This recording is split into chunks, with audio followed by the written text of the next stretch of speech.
Isabella with the big words. Getting is can't do it right now. Proud of the guys. 7-3. That's nothing to scoff at, and as ugly as it can be at times, this group's just proven time and time again that when it's close there in the fourth quarter, that we're capable of finding a way. So first division win on the road, and really proud of the guys for how they fought there at the end. So open it up from there. What did you think of Renee's return and just the jolt you guys needed at that time? Absolutely. I think exactly what you just said. We absolutely needed that. You've kind of been waiting for one of those from him, to be honest with you. He's come really close a number of times, and then he was able to capture it on the bounce there and got us right there on the cuff of field goal range. We're just a little bit out of it, and we're able to run it just enough to feel good about our kick from there. So, he got one of the game balls because of that. Very well deserved. What to say about Cairo that it was like it was come back and get the game winner after getting this earlier in the quarter? Yeah, well, that's who he is. He's a high percentage field goal kicker anyway. So, I've got a lot of confidence in him. He's proven that over the course of the season.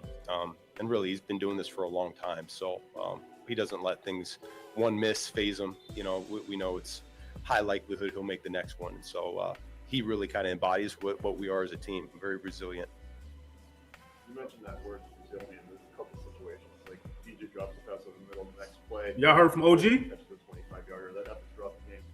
What do you think of resiliency of this team-wide? Yeah, well, I think I think they just understand that we are really talented, and so it's just a matter of time before someone's going to make a big play for us. And so we've got playmakers on offense, defense, and special teams, and someone's going to show up and end up giving us the spark that we need. So, it was great to see Colston come alive there. We really needed that one as well. Give the Vikings a lot of credit because, as always, they make you earn every little bit. Yes, that's what I love about them. You got to be on your mess. This was a statement win for me. Even though it didn't look pretty, this was a statement win. That's certainly the case here today as well. Yeah, no, as a huge one for us right before halftime. They're knocking on the door, scoring range, and he was the game captain here this week. He was the guest captain, and so I know it means something to him going against his former team, being able to haul one down. But really good coverage. He's so long that he's able to knock balls away or haul them in. And so we definitely needed that one.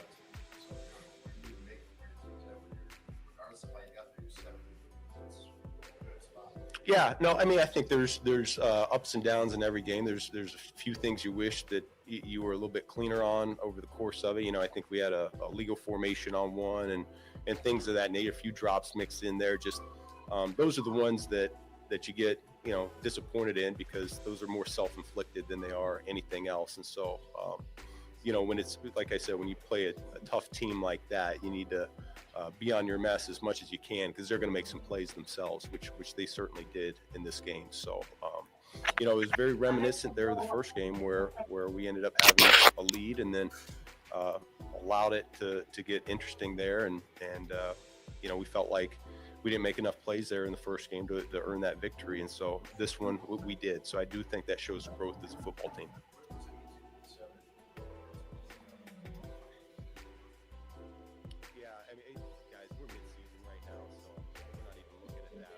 Animals. Oh, wait. Let me take a. Somebody mic is loud.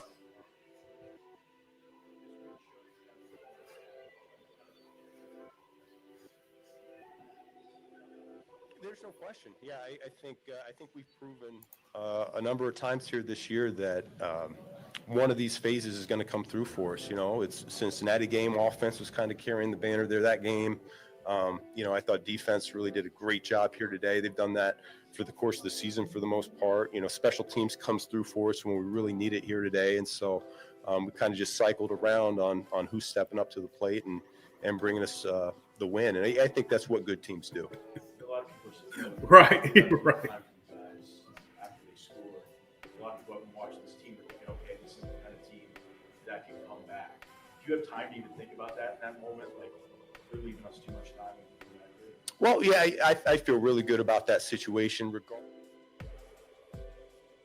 3 timeouts. We've been there before. We practiced that situation. I think it's where our offense is playing very comfortable football right now as well. So, yeah, I think we felt pretty good going into that one, regardless of that return. With DeAndre Swift, it was hard, tough yards most of the day, but what did he give you at the end?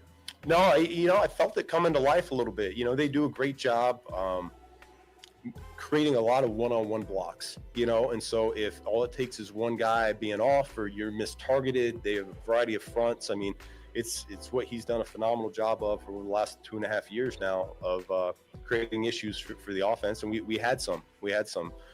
And so when it's like that, those backs, they understand what type of game it's going to be, both in the run game and in pass pro. There's a lot of interior pressure, and those guys got to step up to the plate and be able to stone those linebackers in the A and B gaps. And so I was really proud of how Swift and Monangai both ran and pass pro'd all day long.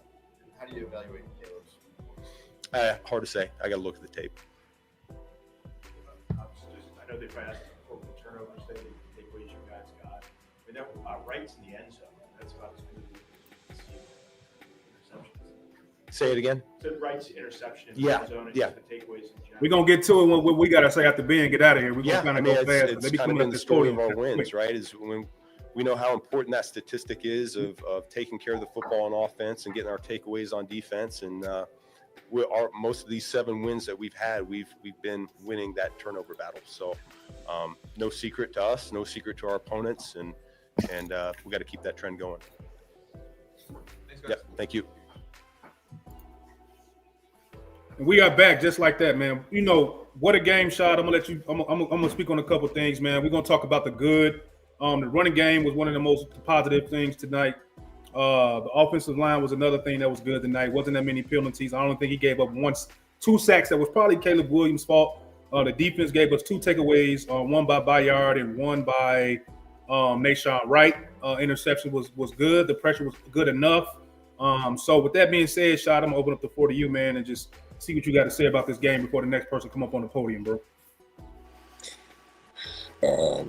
First 2 possessions, 3 and out. Yep. That was all on Ben Johnson. Then you follow up that quarter with 10 points when you should have had 14. Potentially more than that, because you got your defense generated 2 turnovers in 1 quarter. It's damn near a mimic or a mirror of week 1 when you played the same team. When he came into Soldier Field looking like dog shit for a half of football, and we felt like we should have been up 24-0, and we weren't. And the same scenario happened again. You were only up 10-3 after halftime. You get what I'm saying? So for me, the narrative was like, okay, we have to improve between the second and third quarters. Before halftime and halftime, you got to start putting your foot on these fucking teams' neck, Ben Johnson. Whatever's been working, coach for the game. He didn't acclimate himself in terms of saying we were better overall. He said we were a better team. The players did enough to win against a team that they should have won against week 1. You as a head coach failed your team today by executing a game plan that made sense. You allowed Brian Flores to get in your head, and it became a dick measuring contest, and he almost won. With a quarterback on the other side that looked like doodle. I think his quarterback rating was negative dog shit. So from that standpoint, CJ, I'm being a buck, bro. Ben Johnson got bailed out today, and I don't want nobody to gloss over or talk about Caleb or anybody else in terms of players. I want coach speak to be the focus this week, G. Seriously. Because if we're going to be serious about this and we're going to criticize these players week in and week out, I want people to understand that this man ran a toss play 7 times when power run was averaging over 5 yards a carry. There was no reason to throw perimeter runs against this defense that's predicated on speed when you have a light in the ass defensive line, when you can run forward. Monangai averaging 5 yards running forward. Swift averaging 7 yards running forward. If Swift's getting 7 yards running forward, what is that telling you? Let's scrap the perimeter runs. Your quarterback was getting killed today because you put him in bad situations. You needed to go max protection, but you kept splitting out your receivers. The one possession you walked down the field and got a touchdown, you had everybody bunched in on max protection, and you were power running that bitch up the field. And then when you had to throw, he had easier lanes to throw it within. Today was scary Caleb. It was the guy that people call a bust. It was the guy that people get nervous about. It was the guy you don't bring to your crib or your barbecue because you think he might do some shaky shit. Because this is the type of gameplay you can't have on the road. He had 32 passes, less than 200 yards. That's a loss in most books, bro. So you wasn't wrong, G, at all about feeling like we wasn't going to beat this team because we didn't have no business winning. Yeah. It was just the shorty on the other side played like shit, and our defense actually performed better than they should have. CJ, the pass rush still wasn't there, fam. It still wasn't there, fam. I know you ain't happy about it, but you better give credit to that back end because this is the best coverage game I've seen since week 3. Since when they shut down the Dallas defense, wide receiving core, I ain't seen this secondary play this good. It was impressive. So you give salutes to the secondary, but that front four, somebody need their ass beat, bro, because there ain't no way that J.J. McCarthy wouldn't get beat up today, and it was no pressure brought to that team at all. The 3 times they brought pressures was from the blitz on the safeties, from your boy C.J. Carter-Johnson. So I'm going to leave it at that. I'm happy at the win, bro. I'm glad we are top of the mountain, bro, but I'm focused on the coaching staff getting that bullshit out their system. CJ, go ahead and speak on that, man. And then if I got time before anybody else come on the podium, and I'll speak too, because I saw some things from the coaching today on offense that was a little bit too cute for me. A little bit. You do that shit when you up 14 points, you up 17 points. You don't do certain shit when you 2nd and 2, 2nd and 3, 2nd and 1. There was a lot of stuff out there Ben was doing today that was too cute, man, and it was unnecessary. But CJ, go ahead, man, and I'll go after you. Your mic, CJ, you got to mute your mic. Yeah, I'm definitely going to say Ben Johnson almost lost this game today. You're going forward on 4th down? Because you cannot give a quarterback like J.J. McCarthy another chance out there. When you're going forward on 4th time and your team don't make it, you giving him another chance to go to not only cut the field, and that's how they got the touchdown anyway, the last touchdown anyway. You can't do that. So yeah. Ben got to stop doing that. Make these quarterbacks go all the way down the field, 80 yards, 85 yards. Make them go down the field. Quit doing these fourth down plays and cutting the field in half. And you know the Bears are lucky that they did not lose that game. They did not lose the game like that. Yeah, that obviously could have happened. And when that happened, I'm like, oh shit. I'm like, damn, here we go. I mean.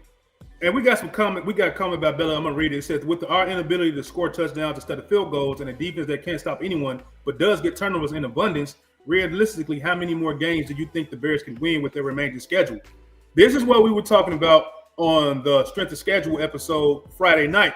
Because as much as I thought we could win this game, I wasn't sure. This was like maybe a 50-50 game or 45. I thought we were going to lose this game because. One, we haven't seen it again, Shaw, and again, anybody in here. I'm happy about the 7-3. Sometimes football is funny like that. Sometimes the division guys lose. Sometimes guys on other teams get hurt. Sometimes the schedule is the schedule. You know what I mean? And Green Bay has a crazy schedule the rest of the way to actually end up punch their ticket into the playoffs. With this win right here, right now, I think we're probably almost 50% or a little bit over 50% to actually go to the playoffs. I think we might be the 5th seed or the 6th seed, whatever. All that's well and good to anybody in here, but we're going to talk about what we actually saw today. So I appreciate Shaw speaking on that, and I'm going to continue to speak on it. Caleb Williams, Ben Johnson. We haven't seen, again, the Chicago Bears play a complete full football game. I've been saying that since the beginning of the season. I've been saying it until I see a clean football game from this team, I can't put that much faith in this team. Besides the fact that Caleb is playing the way he's playing, Ben Johnson was play calling the way he's been play calling. Today was the absolute worst game I've seen from Ben Johnson since he's been here. It doesn't make any sense for you to go for certain plays. Now, I told somebody in one of my chats, like, yeah, we're going 2nd and 1. I can see him trying to, throw these deep passes so he can grow Caleb within the game. But Caleb is not good at deep passes right now. He's just not good at it. So the fact that we keep doing it, instead of running the ball in short distance, that is an ego thing. That is I'm the smartest person in the room. I'm the big man on campus. I know what the hell I'm doing. That's not the Ben Johnson that I want to see, like, at all, bro. Like, you don't play checkers. We're playing chess. And you letting somebody jump you with double kings on the weak-ass quarterback that had 2 interceptions today. So that's just my thing on Ben Johnson today, man. He could have called a better game. Caleb was playing better today. I did see Caleb make some nice throws over the middle. We went to play action. He was throwing darts. Then there was a couple of plays and a couple of drives in that second half where he was just holding the ball. And he got sacked back to back. It was a couple of possessions where I saw Monunga in the flat, so he could just throw it to him and get the yards. Caleb wouldn't throw the ball. So the bad habits still come into this team based off of who the players are. So Caleb still has a lot to grow. He has a lot to show. But at the end of the day, the Bears win. I'm excited about it, man. Man, that was a fun game, but I think we should have blown them guys out. It should have never been this fucking close in the game. The shot plays that Shad talks about all the time, Caleb missed them 2 times. He missed one to Rome in the first quarter, overthrew the ball. Then he overthrew DJ Moore. You know what I'm saying? So it's like he has to get better in the game where we can pretty much come out in the game and just score fast with the deep pass. He has to start hitting those shits. He has to start hitting those shots, you know? It's the most frustrating thing to watch in my quarterback because Justin was the best in the league at that shit. And I meant that, bro. When he was here, he was the best deep ball throwing quarterback in football. That included Mahomes. What I mean is people were so frightened of him being outside the pocket that it pauses you. But that allows him that full arc to let that bitch ride and it drop in the bed basket. Like Caleb get it, he see it, he flick that bitch, it be gone. And it look good, but it's 4 yards here, 3 yards here, 2 yards out the way. It's like, how are we outthrowing or overthrowing elite playmakers, bro? Rome and DJ were both touchdown plays. Gee, they were touchdown plays. We talked about this. This was how they was going to formulate getting those Detroit Lion type of explosives in the pass game. Right. It's hitting the bombs early. You got to hit them. Yeah, you got to hit them. Yeah, you got to hit them. And we just got a question right here. I don't want to interrupt you, and I'm going to get it to CJ. It said, Johnson said they will be playing their best football by December. How do we feel about the progress we've made since the start of the season? That's a good question, CJ. So, CJ, how do you feel about that? Like, yeah, that's a very good question. Shout out to bro, man. I'm gonna say it's 25% right now. I don't think the offense has been there yet. As far as Caleb constantly moving the chains throughout the game. So I'm gonna say like it's 70. I'm gonna say like it's 25% right now for the offense. I'm gonna go ahead and answer the question too. I think that we've improved on the run game. The offensive line has improved.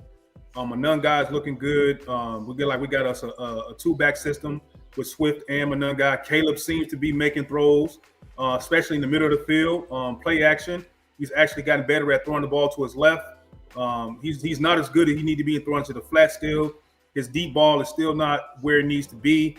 You know, for him to actually break the game open with his arm. That part of his game is not here yet, from what I've seen. And I think that's the main thing that's holding this offense back. Because if you look at the O-line, you can check that off. They can power, they can pass block, they can run block. You got a run game.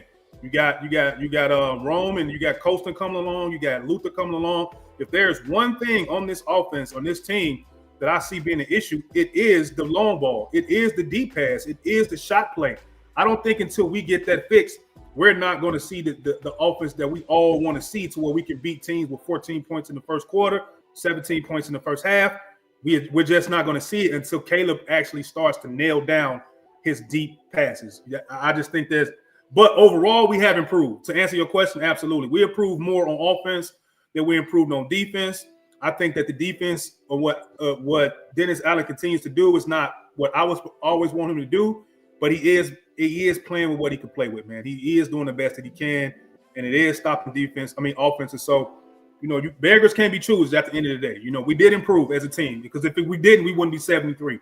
Ben Johnson is now 2 wins over what Matt Eberflus was when he was here at 5 last season. So to me, like I said, prior to anybody in the chat or prior to me coming on here, the biggest thing is that the coaches changed. We got the quarterback, we got the head coach, we got the leader, and we got multiple wins that we didn't have last season. To me, right now, that is a successful season right now. That's all I can really say for right now. But Caleb does need to improve that deep ball.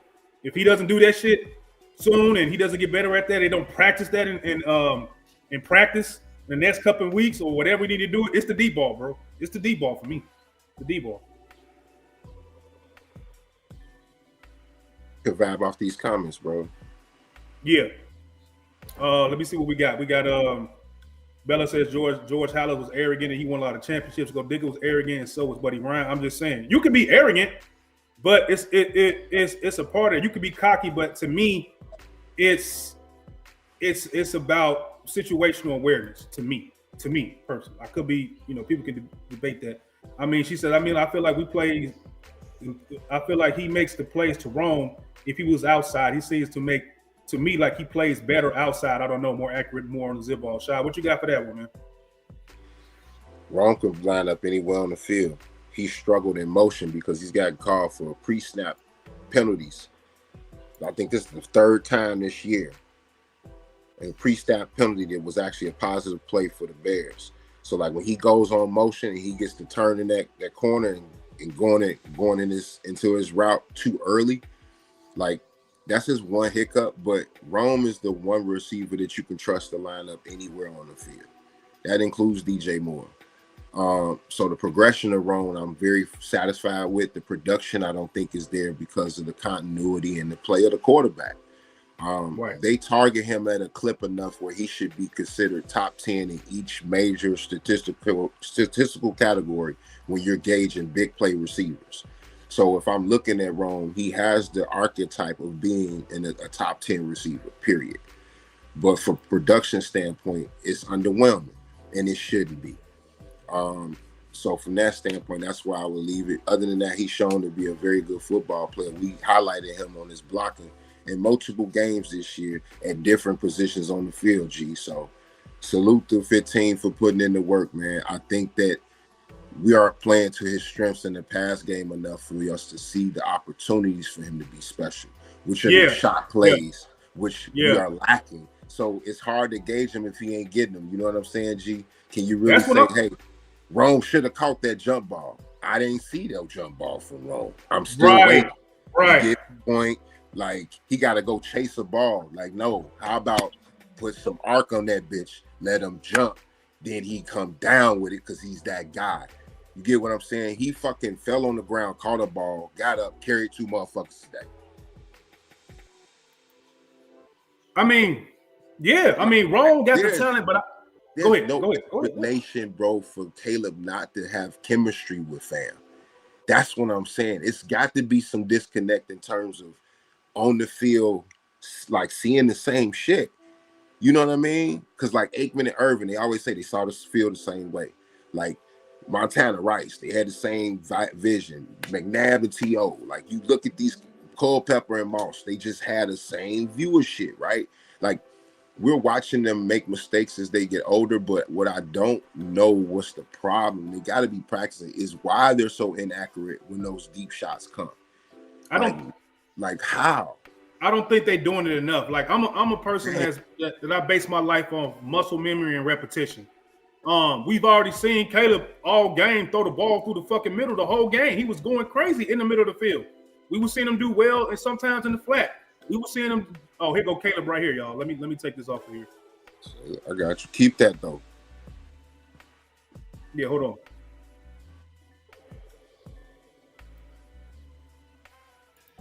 When you do your job, when we execute the plays that are called, obviously having the big spurt of the kick return by Dude was exciting. But when we get out there on the offensive side, it's just do your job, execute the plays, and have a more dominating mindset than the man in front of you.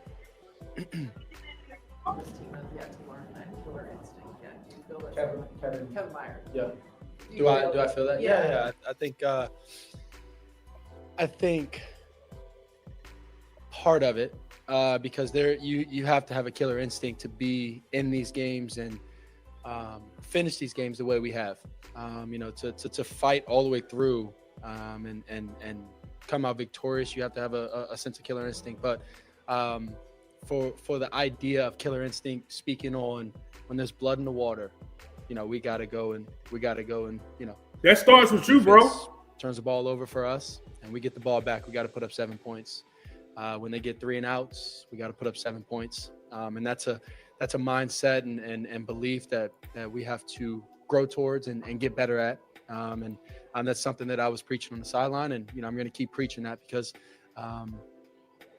we have so much talent, we have so much belief, we have so much of a great coaching staff, and all these different things, and there's not a time for me that I want to maximize the most than when I'm out here with these guys. And so having the killer instinct in those moments is really important to me and for us as a team, because like I said, we got the coaching staff, we got the players, we got the talent. We just have to go out there and do it. What accounts for the ability to come back and win these games? It's not always the offense, it's not always the defense. Today it was special teams help. Like, what accounts for everyone being able to do that? Yeah, something that I've spoke about before, living in the know. It doesn't matter when, it doesn't matter how, it doesn't matter who, we got the guys, we got the coaches, we live in the known. And so when our moment comes, when their moment comes, whoever it is on the team, we'll make the play. And so, like I said, we gotta get better throughout the game. But when it comes down to it, we know we're gonna make the plays at the right moment, the right time, and we're gonna go win the game. For a moment, did it feel like shades of week 1? Just so you guys have the lead's gone. Like, how did you get it to change the outcome this time around? Yeah, I think the belief that we've grown within the locker room is what changed. I think that's been the biggest thing throughout this season so far, is the belief. And when you have belief, when you have the trust between each other and the guys and things like that, these moments don't seem too big. These moments, they're a lot smaller. Everybody's a lot more focused. Everybody's a lot more poised when something goes wrong. And I think that's what we've done a good job of since, I would say since the first week, is growing that belief, growing that trust. And like I said, we got to find ways to win earlier. It's something I'm going to preach until we start doing it. But I think that belief and trust is there. What's through your head when Duvernay sees that space, you kind of see it open up there? Yeah, I was standing. I told Duve actually, but right before the game, that he was going to make a play for us this day, and he did just that. And I was actually right there when I saw Duve starting to bend the corner, back to us, and you could kind of see the stampede of people on the right side, and you kind of feel and see all the space over here, and just had a feeling that he was going to make a big play right there, and he did. And we're super happy for him, super proud of him, and we're proud that he's on this team and he's making plays for us like that in those big moments. But yeah, things going through my head in that moment is go win the game. Did you ever thought about that before? I mean, do you usually tell Duvernay stuff like that, or do you have a certain inkling? I think if I see him before the game or anything like that, maybe. But today just felt like the day, and I told him that before the game, and ended up kind of working out that way. Yeah, but what were some of the things Flores threw at you? Maybe it was different than you've seen before. Yeah, he brought a lot of this week. He brought a lot of corner CAD and things like that. We were able to either pick it up or get the ball out, or would see him and throw hot or throw a check down or anything like that. So I think overall we did a good job with that, and that was one of the wrinkles. And then he has a bunch more wrinkles that he's thrown in there. He had about a couple times throughout the game, dropping back. It's you're trying to figure out the coverage, and a bunch of different guys are flying in different areas, and it's always fun playing versus him because he's such a good D coordinator. He has such good talent over there, and so a lot of respect to them. On the, I believe 24 Ward, when he glitching, you escaped that. Can you take us through that play? Like, did you recognize that he was coming, or what happened on that play? The one where he came off my right side and I spun. Yeah. Yeah. Before the snap, I didn't see it, and I don't think our back, I believe, didn't see it either. And He just so happened to come free, and they did a good job with that and disguising it early in the game, and then and disguising it throughout the game, and then from there it was just in that moment go make a play for the team, and ended up seeing him late when I turned my eyes around to get back up, and I saw him, and just made a play. Yeah, we think maybe a small example of some of the things you guys could do with Colston and Cole. It seemed like your connection with them was especially strong today. Some big plays. Maybe just a glimpse of what that can do with those two guys. Yeah, I think we got the guys. We got the guys that we need to do whatever we need to do to win the game. They're special. They're talented. They make plays for us when it counts and when it matters. And so the belief, like I said, the trust between those guys, between me, is all there. And we've done a good job so far making plays when they counted. And it's been different guys. It's been all of our guys throughout the season so far. And so our trust, my belief, when it comes down to those moments, or when it comes down to big downs, and it's not just the end of the game, I'm going to give them a shot, and we're going to go make a play. And that trust is there. That belief is there. O-line's going to do a great job blocking. And like I said, I'm going to give them a shot, and they're going to go make a play for us. Extension of that, the 3rd and 13, the sidearm to Burden. I know Ben hinted at this last week. He said he's going to need some more targets. Like how big of like an impact do you feel like? Is there's a 3rd and 13? It's a drive that ended in a field goal, but you hit Luther. And did I scramble, or was I in the pocket? I'm having trouble reading the pocket. Yeah. Jeez. Big picture wise, yep. Just him finally right earning a role in this this scrambled offense. for first down. It was a legal formation penalty, and then you followed it. We were going that way. Yes. Okay. Got you. What's impact that he made? I mean, Ben's been kind of trending towards this way, saying he's going to get involved more. Like specific to that play, you talking about trust. Now you found you have another guy you can go to. How did that affect things? Yeah. Luther is a special talent, and he's a young cat. He's growing, so that relationship he's a young cat between him and I is going to grow. Man, your ass is a young cat. What are you talking about? And so I think that's just a little glimpse. I think last week, in one of the biggest moments of the game, the ball goes to Luther on a 25-yard curl stop route, and so that trust, that belief, I know who we have, what we have, and when I drop back and these guys are running these routes and the spacing and all of these things are right, and they're out there. Like I said, the trust, the belief, the special talent that I know that we have is there, and it's a confidence builder for me to be able to trust them and put the ball in the right spot at the right time, and it's only growing, and we're at the halfway mark of the season, or 2 games, or 1 to 2 games past it, and we haven't scratched the surface of how talented, how special we are on this side of the ball. And I'm excited to show it. I'm excited to showcase it. I'm excited to get up every single day and, keep grinding with these guys and showcase it at the end of the day. And, I think that's coming up. And, you get little glimpses of it, throughout games and throughout the season so far. But, it's coming.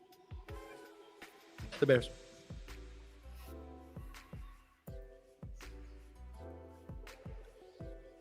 What you got, Shad? Like, go ahead, bro. Go ahead, man. What you got? What you got? I mean, I like what he said, man. He's coming out here saying, I have faith in my teammates. I have faith in myself. I have faith in my coaching. You gotta be positive, despite sometimes, Shad. You have to control the narrative as much as you can before the media tries to jump on your team. Like you have to play the political position sometimes and just say that I believe in my teammates, I believe in the talent, I believe in everything, despite how he might feel. Because when Caleb was up there, he didn't sound like he felt so confident. You know what I mean? He's a very temperamental person. So, and you can always tell when his body language is off. So the fact that he went up here and said what he said and he didn't really throw nobody under the bus was a good thing to me, man. Like I say, with 7-3, bro, he didn't play a good game at all. 50% completion rate. He missed every shot play. He missed every deep pass he needed to make. He was money in the middle of the field. He was money, pretty much getting out of that jam and running and making it, wearing the defense out. Like I say, the only thing to me that Caleb Williams has to get better at is the D-ball, man. I've seen enough of him being Houdini. I've seen enough of him playing play action. I've seen enough of him throwing darts in the middle of the field. I've seen about 3-4 phases of the game that I can check off the mark and say he's a franchise quarterback. But it's almost like I tell my son, if you can pass, you can shoot, you can rebound, but if you're not dribbling that ball, then you're leaving a whole thing of playmaking ability out there. And the deep ball is that last thing that got to go on the plate for me, Shad. It is what it is, man. I don't know what you got to say or anybody got a response in the comments to that. That's all I got. I've been saying that, G, since training camp. Yeah. Shot play, shot play, shot play. Yeah. And he touched on it saying, it doesn't matter who it is, when you have the opportunity to be the guy to make the play, then you have to do it. And there's belief that this guy has it, this guy has it, this guy has it. Like, hey, he dropped it, but we got you. Hey, you got a penalty on that block, but we got you. You're going to make it up. Like, what he's saying is great from a leadership standpoint, but what I think he's full of shit is that I've seen too many games, bro, and you're doing the same thing or you're struggling with the same thing, which is part of your craft, which is accuracy up the field, not sideways, which is horizontal pass play, which can be a way easier to throw at multiple angles, which is why they call him unique. It's easier to throw left and right with different arm points and different trajectories with your feet and arm than it is to throw accurately down the field. That takes proper mechanics and proper arm angle. He has fucking sucked at throwing a deep ball since been drafted. It's the one hang up I have with him. And yet again, an opportunity to point the finger at me. I missed the deep shot to DJ today, y'all. Won't happen next week. I missed the shot to 15 up the sideline, y'all. It won't happen next week. Go Bears. Okay? No, I don't need, hey, we have this belief. We have this belief. We have this belief. Who the fuck are you talking to? You talking to Chicago, bro. We done seen every type of quarterback, and everybody at that position that has played has been a different type of man. But when you have situations where you are a common thread in negative shit every week, while we ain't taking that step, and then when you're asked about it, 18 ain't the answer, I'm gonna sit over here with it, bro. I'm gonna chill with it, bro, because I'm gonna be looking at it as negative, so I'm gonna chill, bro. All right, well, we could get some comments going, man. We could talk about some other stuff, man. It is what it is with Caleb, man. Like, it's almost his third season. You know, at some point the player is who the player is to me. Like, and I'll give Caleb the benefit of the doubt as long as he's here. As long as you're not throwing multiple interceptions, bro, as long as you're not fumbling the ball, as long as he's not doing a lot of things that Justin Fields did. You know what I mean? Interceptions, not avoiding the sack, getting more sacks. Caleb Williams has cut down his sacks. He's cut down his interceptions. Mm-hmm. Caleb Williams is becoming what I think is a franchise quarterback. But on the flip side of that, we're going to have to be honest about Caleb Williams going forward. I mean, is he ever going to turn the corner as far as being a deep ball passer? That's the last thing he has to do. And to me, that takes reps. That takes timing. Because if you're not good at it, you're not good at it. That don't mean you can't learn to do it. So I think it's on Ben Johnson with Shad. And when you ask for the 50-50 balls, how many times have we seen a pass call for Rome where it's a back shoulder and all he got to do is use that big frame of he got and catch it and get it? We don't never see Rome on the deep pass, back shoulder throw to where he could just jump and get that ball, bro. We never see that from Rome. And I think as much as we get on Rome and saying he's not this, he might not be a number one wide receiver, I think that it falls on Ben Johnson.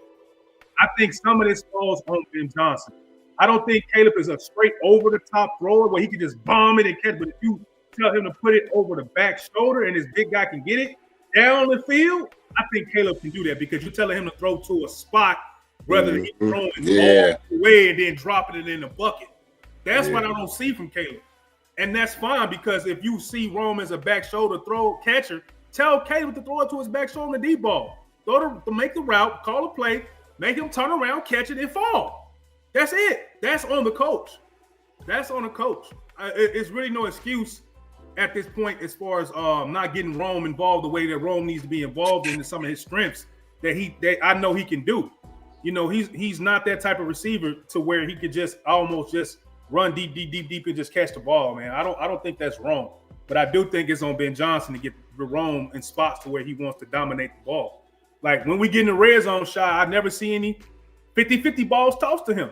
I never see any 50-50 balls tossed to Komet. 50-50 balls tossed to Coastal Loveland. Like you might see a dart to Coastal Loveland in the middle of the field, but you never see that corner throw. I'm the big guy. I'm just gonna come down with it. You never see that. That's or Bird. That's a Ben Johnson thing. That's not a Caleb thing. But I do believe and I do think that the more reps that Caleb gets throwing the ball deep in general, I think he'll just be better, man. He's improved in a lot of areas very fast that a lot of people didn't think he'll be able to improve in quickly. So I'm gonna give him a benefit of the doubt. I just got to see it more before I put my lid on him and say he's not a good deep ball thrower. That's just me. Like I got to see it a little bit more. 4 years in, 3 years in, second year in the offense, and he's still not making those plays that we'll know he's just not good at throwing deep passes, man. It just is what it is. Or the current construction of the wide receiver unit ain't fit for his profile. He needs speedsters, not big guys. Right. Might be. And then we got Bella saying, I mean, say what you want about Caleb, but he's gotten way better at not taking sacks. His decision making is better week to week. Yeah. Really the only issue at this point, can he eventually learn to activate with the deep ball? If not, well, then we have to decide if we got to go after another quarterback. That's a great comment, man. That's a great comment because it's almost like in basketball, the last thing that you might need as a hooper is a three-point shot. That's the game breaker. The three-point shot for Caleb is the deep pass. That's it. That's all he got to get better at is the deep ball. You can put teams away early in the first half or second half with a couple of those down the field. So until he really gets that down, man, that deep ball, this offense will continue to sputter. And until Ben Johnson does really good plays to where Rome can be that physical guy, you know what I'm saying, and a deep pass, the back shoulder throws to catch it, like all that, we're going to see a couple of things continue to trend in this offense. Caleb can't throw the deep ball well. Ben Johnson's not scheming for Rome to what Rome can do as far as being a big body, catching it, turning around, bringing the ball down in certain situations. So we'll continue to see that sputter. CJ, you got anything, man? You muted, bro. You might. No, you cook it right now. Keep going. No, thanks. I'm just saying, like, if you're looking for, if anybody's looking at this team and just looking at what's wrong, and you're really looking at it, you can point at this guy and you can point at Caleb Williams, because you could just check things off. It's the run game is fine, Manunga is fine, and Luther's fine, and goddamn, what's his name, Coastal Loveland, he's catching every damn thing Caleb is throwing to him, damn near. So it's a lot of things to check off, but. We get into the third year in Caleb's career. The deep ball is still a problem. And she said something about we need to get a quarterback. After that, Shy, what do you think about that, Shy? That's more of a question to Shy for real. Comment like, Shy, what do you think? If he continues not to be good and his offense continues to sputter, scoring 16 points, 17 points, you know what I mean? He's not breaking the game open. Would you actually go after another quarterback? Would you do that, Shy? I always wanted him to have another development guy in the room. Yeah. I've always been a component of having two development quarterbacks on your team at the same time, that you're teaching the same system. They have two different archetypes. Right. Within the coach's construct. Like coach say, I could take this guy and do this. Okay, cool. I'm going to take the best asset that I got and the best asset that I got. I got a starter, but I got somebody developing to beat this guy or better. So I ain't never been against that philosophy. Not sure why Ryan Poles hasn't chose to go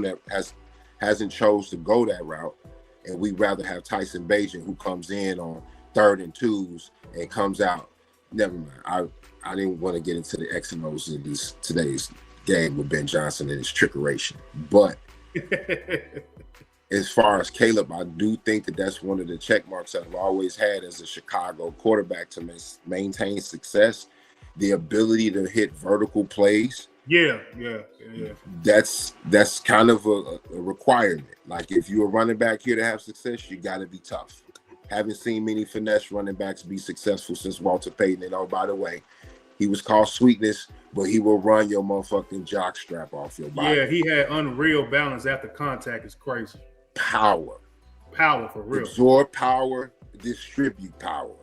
Like a multiple type of running back with the shift in the speed to break away a home run. But to me, man, I think that Caleb has all the traits, man, but I think that he's being asked to be something when he's got so much development on the position himself to do. And he's struggling right now. Like we haven't seen him string together 2 or 3 weeks of 300-yard performances when we kept talking about, oh, he's gonna get 4,000. Yeah, if he plays 17 weeks, he will crack 4,000. Don't mean he's improved as a thrower overall. You know what I'm saying? We seeing the success of his play predicated within the system, which is Ben Johnson. But I don't know as an individual thrower if he's making more plays this year, or did I see him making more last year, fam? And that's what I'm struggling with right now. Because I'm not trying to critique him negatively, but I'm just thinking about just overall his impact on the pass game as a thrower. You know, evading rushes this year has been success. He's used his feet more than he did last year, which has caused the sack numbers to go down.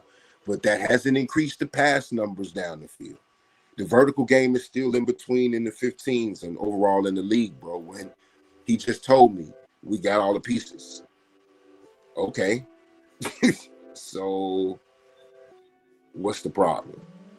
I think, but to go back to your point about him, I think it's development, man. Like, you know, everybody, I mean, it's like a cake, man. Like certain parts of the cake look better before it get all the way done. You know what I mean? Like the frosting might look good, all that stuff like me good, the fruit inside of it like me great, but you know, it's just going to take some time for him to be that deep ball passer, man. And I'm more than willing to give him the time to do that, because I don't think we've hit our Super Bowl window yet, like at all. We got Don and Liv saying this man is clutch.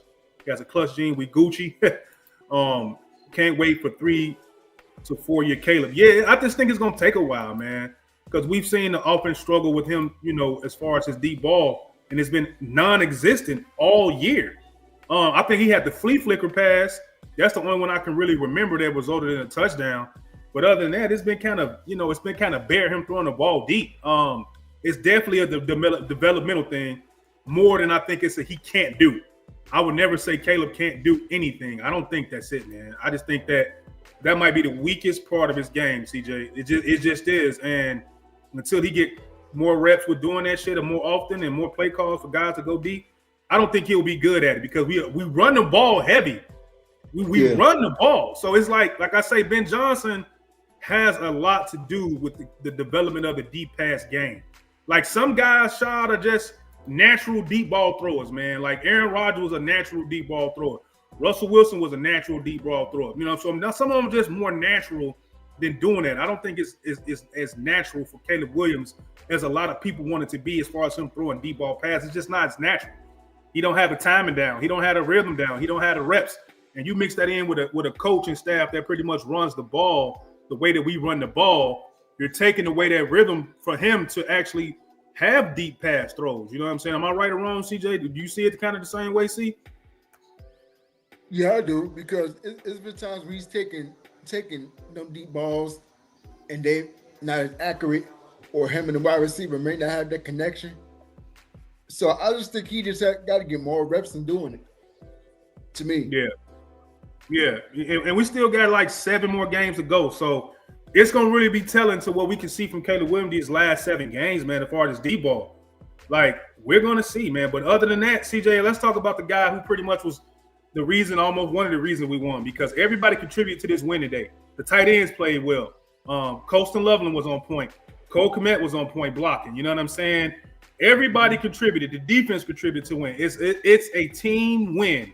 But this guy right here, Cairo Santos, gets a lot of flack from a lot of fans, man. He missed one kick. Everybody wants to cut him and get out of Chicago. He hits the game-winning kick. Now everybody want to throw him a goddamn parade. So, CJ, when you watching the game, because when I was on Twitter, I'm just sitting back chilling. I'm waiting, you know what I mean? Like, we still got opportunity to kick the ball. We still got opportunity to punch it in the fourth quarter. It's just that Cairo Santos is the best that we have right now. And without him kicking that field goal today, man, I don't think we win the game, see? So what's your thoughts on Cairo Santos? I know he irritated the hell out of you like he irritated everybody else, but He came through today, man. He came through when he's supposed to. And is that all that matters? That's all should count, right? I mean, the only thing, if he's out there making most of his field goals the way he got to do it, and the Bears know what his field goal range is. So if the Bears pushing the ball down the field and getting his field goal range, he's pretty much 90% he may make it. Okay, 10% he may not. Right. It's pretty much give and take. It is what it is. There you go. Yeah, that's pretty much how I see it. And I don't think he's cost us a game this whole season. Correct me if I'm wrong. If anybody is in this chat right now, we got 124 people right in here right now. Has there been a game with Cairo Santos with the game on the line? Has he not, or has he costed a game and missed the field goal where we lost this season? I don't think so. I could be wrong. I don't have the stats in front of me, but I don't remember all these games where we lost the game because of Cairo Santos couldn't kick at the end of the game. I don't think so.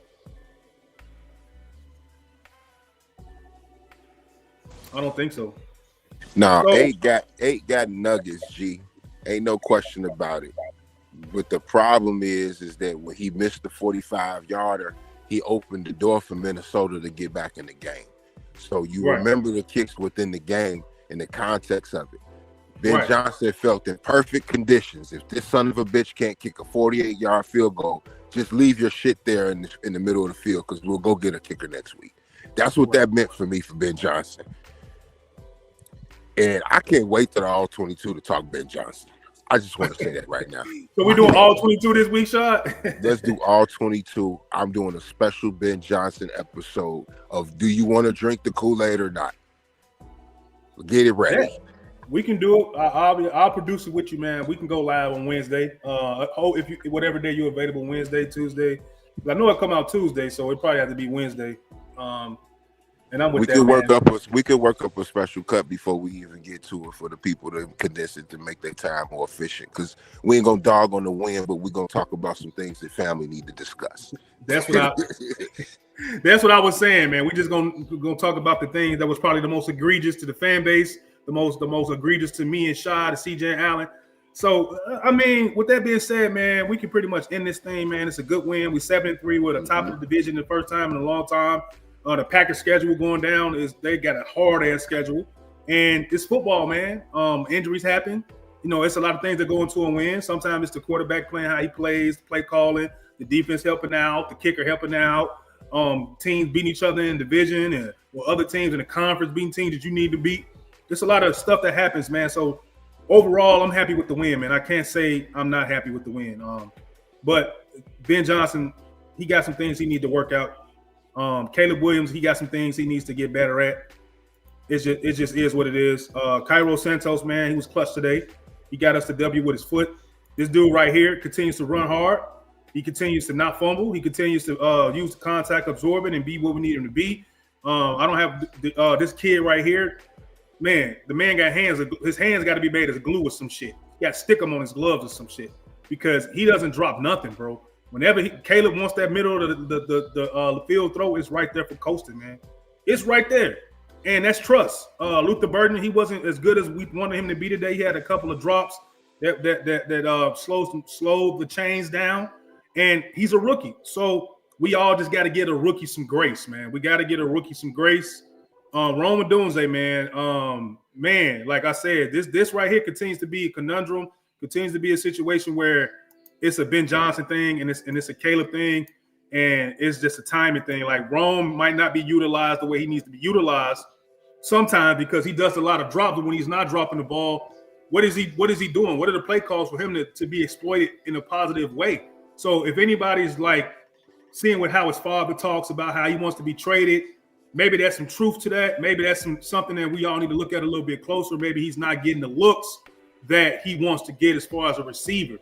And is it a quarterback thing? I think sometimes, or is it a Ben Johnson thing, which I think that really is a Ben Johnson thing more than a Caleb Williams, because Caleb throws the ball to Rome, man. He throws it to him, but I think the way that Rome wants to be featured in the offense, I don't know if that's necessarily happening. You know what I'm saying? I don't think that's really happening. That's just me. So that being said, man, we can get up out of here, man. Man, 125 people. Appreciate everybody that came in. We had Donna Liv come through. Shout out to my bro. Bella came through. Who else came through? I think we had a couple new people too, man. Yeah, we had a couple of new people. Sex Machine came through. Nicholas, my boy, came through. Isabella, of course. We appreciate everybody that's tuning in every week, man. We really do. Alec Baldwin came in. And I think Audrey came in. Shout out to Miss Audrey. She came and she said, "Holler, Bears win." That's mom. Shout out to moms, man. So that's moms. CJ's mom right there, man. So with that being said, man, we can end this. Anybody got any final thoughts, Charles? Just give us your final thoughts, bro. Aaron Rodgers got hurt. Steelers game looks way more winnable, especially at home. Very much so, some things to clean up on tape this week, but as a win, Ben Johnson is starting to stack up equity in the Hallis Hall building. Mm-hmm. So if he can take accountability on having a bad play calling game and come home and feed into that crowd early, we can finally have a breakout game for the offense that we've been looking for. And it can be what we call the Milkman Award for the year offensively when the Bears break out and get 40 points. So if they put 40 on the Steelers, you can stamp them in for the playoffs because I'm telling you, next week, the win is right there for them. Even though it wasn't impressive leaving out of Minnesota, which is a tough place to play. I don't care who's coaching or who's playing.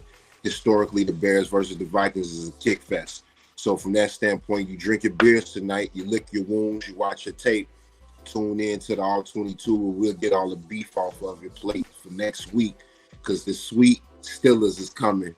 And I think we're going to be in good shape. Yeah, I agree, CJ. What's your final thoughts, bro? I mean, on today's game, it wasn't the greatest game, but the Bears found a way to win it. It was an important win that they needed. I think the Steelers game is going to be much important next week, but they definitely need to get this win today, and they made it happen. Even though I called for them to lose, they proved me wrong today, and they got the win. So that's all I care about. As long as the Bears keep winning these tough games and keep figuring out like they've been doing all season, I ain't got nothing bad to say, really. Yeah. My final thoughts is that we're gonna have to continue to be patient for a couple of things in this offense. One, Caleb Williams. That deep ball shit got to get better. Ben Johnson, please stop with the cute stuff though on 3rd and 1. 3rd and 2. Why the hell is Bajan out there in some of these plays when we can just run it up the middle with the running backs that we do have? That is frustrating, bro. It's really frustrating. There's no need for it. I don't really know what you're trying to prove with the Q stuff on short yardage. It's not like the game is out of your control. You winning at this point in the game. So why would you put yourself in a situation where your team probably haven't even practiced that enough to win to do that? I'm disappointed in that part. I don't want to see that next week. I just want to see clean football. We won a game. Caleb Williams, just going to have to be patient with him. He's improved in a lot of areas. Running the ball, seeing the grass in front of him. He's improved in taking down less sacks, less interceptions. He's still holding the ball a little bit too long. But he can do a lot of things, man. You can win with him. This has been a fun season so far, man, with 7-3. If you would have told me we would have been 7-3 right now, I would have believed you because I had us at 11-6. And that was really just based off Caleb Williams just playing better. I thought that this would be a season of sigh of relief, like I've been saying. Like the way that he played last year with 68 sacks, he's playing pretty much survival football. He's playing heart attack football. He's playing I'm finna get killed football. So I thought he would be supremely better despite him having to learn the offense than he is this year. So I had us at 11-6, but football is football, man. Teams lose, teams get hurt, quarterbacks get hurt, their defensive players get hurt all over the NFL. And we're learning how to win ugly. But I'm tired of winning ugly. I'm sick of winning ugly. I want to see more. I want to see more deep passes. I want to see more shot plays. I want to see Rome on some back throw catches, some backdoor throws from Caleb. I think that's probably the last thing that they probably need to do for this offense. And once I see that and we take off, the sky's the limit, man. I really do. The defense is going to get healthier. I think JJ is on this 21-day open window to come back. We'll probably get Kyler Gordon back at some point. We'll probably get all the guys back, TJ Edwards. So the confidence is growing. But with all that being said, it's still on Caleb Williams' accuracy to throw the D ball. That's the last thing to go on the cake. That's the last part of the cake, bro. The candle, right? The candle is the last part. It's the cake. You got your frosting. You got all that shit in there. That's the last part for Caleb. Is the damn candle, bro? That D ball. So I hope he get it down this year, man. I hope we see it a lot more going forward. We got a bunch of games left, and that's it, man. We 7-3, man. Yes, sir. I'm G Walker. That's Shad. That's CJ. And we will see you Wednesday, guys, with some content from all 22, man. And I think Bella had one more comment. She said, I mean, it was because the 2 weeks ago, Beijing threw a touchdown to Caleb, so now they're going to try to trick play with that same play. We'll be scared of it if we do not believe we got it on the first down and out. I don't know, man. I don't want to see that. I don't think it's necessary in the down and distant where we at. We didn't have to pull that one out. You know, we weren't even in the red zone for that. When we did that play with Caleb caught that was in the red zone. We weren't in the red zone. That shit is the situational time frame to pull those plays out. It's terrible. It's terrible and unnecessary when you got your offensive line run blocking the way they've been run blocking for the past I don't know how many weeks. It's inexcusable, and I think that's given Ben Johnson a reason to be punch drunk the way his offensive line is protecting. But at some point, it got to stop, bro. But it got to stop. I don't want to see that shit, bro. I'm sick of it. It doesn't make any sense. It doesn't make any sense. You want to make the game easier on your players, make it easier for them than you making it harder for them. As the coach, that's inexcusable, bro, for real. Mm-hmm. But we'll see you guys Wednesday with all 22. And that's it, man. Bear down. G Walker, Shad, CJ, we out of here. Peace.